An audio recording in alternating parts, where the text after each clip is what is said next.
سفروں کے دوران حضور انور کی شفقت کے بھی غیر معمولی نمونے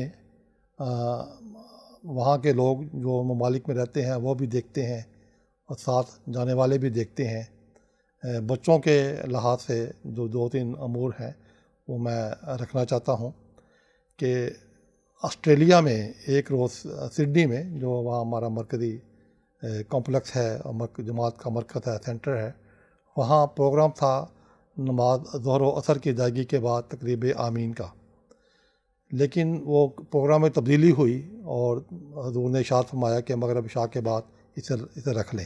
مغرب عشاء کے بعد تقریب آمین ہوگی۔ تو جب حضور نماز ظہر و عصر سے فارغ ہو کے باہر نکلے ہیں تو ایک دوست سامنے کھڑے تھے، باہر آ گئے، کہنے لگے کہ حضور میں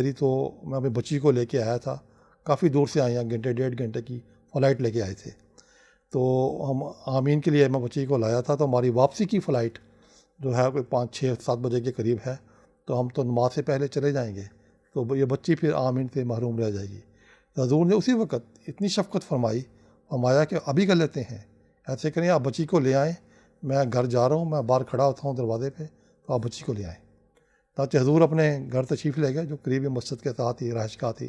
اور وہاں حضور دروازے کے باہر کھڑے ہو گئے، چونکہ بچی خواتین کی طرف تھی، پیغام بھیجتے، اسے بلاتے 5-6 منٹ لگ گئے، لیکن حضور اس کے انتظار میں دروازے کے باہر کھڑے رہے تاکہ وہ بچی آئی، اس کو لایا گیا، حضور نے قرآن حکیم ہاتھ میں پکڑا اور اس سے قرآن حکیم کی جو ایک دو آیات سنی، اس کے بعد دعا کرائی، پھر حضور گھر کے اندر تشریف لے گئے۔ تو یہ ایک واقعہ جو انتہائی شفقت کا ہے بچوں سے، جو وہاں کی جماعت نے بھی اسے بہت محسوس کیا۔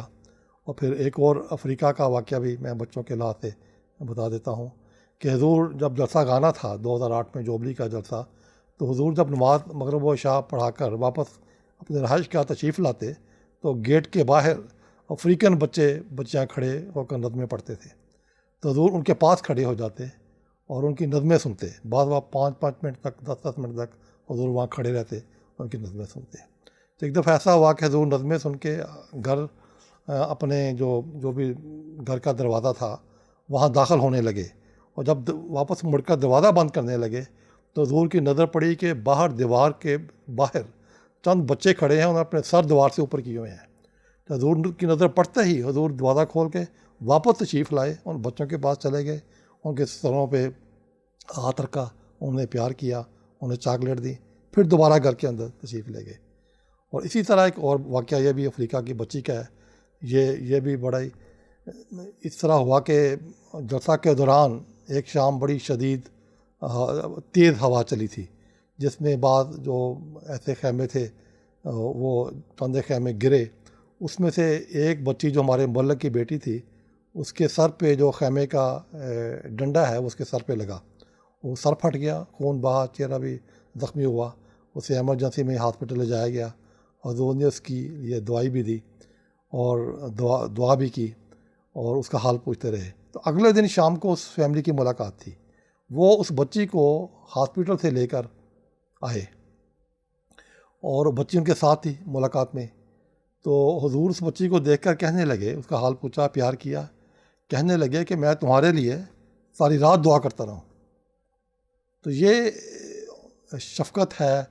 پیار ہے، جو دوروں کے دوران جہاں جو حضور بچوں سے کرتے ہیں، بچوں کو جو پیار ملتا ہے، احباب جماعت کو ملتا ہے، لوگوں کو ملتا ہے، اس کا یہ چند ایک چھوٹا سا میں نے نمونہ رکھا ہے کہ کس طرح حضور کی شفقت سے بڑے لوگ تو مستفید ہوتے ہیں، عورتیں بھی ہوتی ہیں، خواتین بھی ہوتی ہیں، بوڑھے بھی ہوتے ہیں، حضور کی محبتوں سے، پیار سے دعاؤں کے خزانے لوٹتے ہیں۔ وہاں بچے بھی محروم نہیں رہتے، بچوں سے بھی حضور انتہائی پیار کرتے ہیں اور بچے بھی حضور کی برکتوں سے فیض یاب ہوتے ہیں۔